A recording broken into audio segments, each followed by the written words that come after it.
If you could, Dr. Shafer, if you could just, using those items, you could walk us through how you would One of the things that remove the items. Just a moment. Yeah, one of the things we agreed to is I wasn't going to object to these items, but I wanted to take a look at them before they were demonstrated to the jury. Could I? That's correct, yeah. I showed them to him in the box.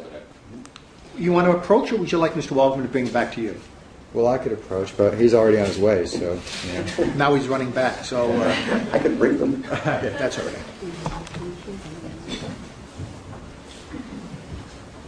Thanks. Counselor meeting by the podium for the transfer. Thanks, Doc. Appreciate it. Thank you, Mr. Chernoff, Mr. Flanagan, Mr. Waldman. Please. All right. This is a 20 cc syringe. It has a plunger with a rubber stopper, which makes a nice airtight seal inside the syringe.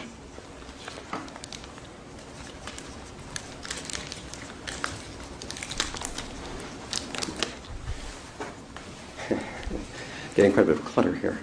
This is a needle, and it has this little mechanism which I'll use at the end just to cap the needle so there's no chance of a physician accidentally sticking themselves and getting injured from this. I will not, no, I will do it. Just let me first show you that if I do this, I may be able to pull some propofol out. But I'm going to be fighting a suction fairly soon. Let me try to make this clear for you. And I'm now pulling quite hard. There's a vacuum inside there. So I can't draw out any more than that. What I have to do instead is I have to put air into the syringe. So now I have 15 cc's of air in this syringe. When I put the air into the syringe, and there was actually a vacuum, I'm going to, don't worry about it. But now that I put the air in, what I will do, and I'll try to make you can see it on the top here, I'm going to inject the air, and there are bubbles forming on the top here. And as I inject the air, now I can pull the propofol out.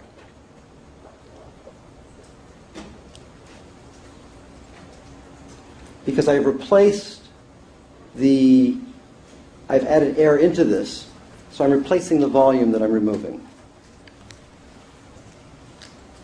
And then it takes a couple steps of injecting air and removing propofol in order to draw up the drug. So as you're doing this, you're pausing and pushing in more air so you can withdraw more propofol?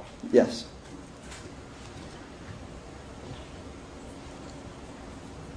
The problem is that first step I withdrew created a little bit of a vacuum, but here we go. So now I've drawn out 20 cc's of propofol. Now, just for safety reasons, if I do this, then I can't hurt myself.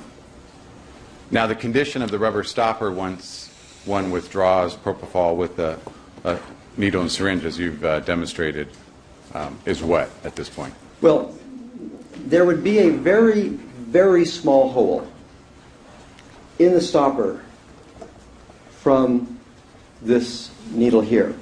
So the needle does leave a hole in the stopper. This particular stopper, I actually stabbed it right in the center, but in the kind of stopper on that, it's much easier to see. This stopper actually kind of self-gels rather quickly around that little hole. Indicating that, meaning people's 30? I'm sorry, people's 30. My apologies. Thanks, Your Honor. And the rubber stopper on the one you've used for a demonstration is actually quite a bit different than people's 30. That is correct. This is actually a much, this is really sort of the state of the art in terms of a stopper that self-heals a hole. That is a stopper of not as, to be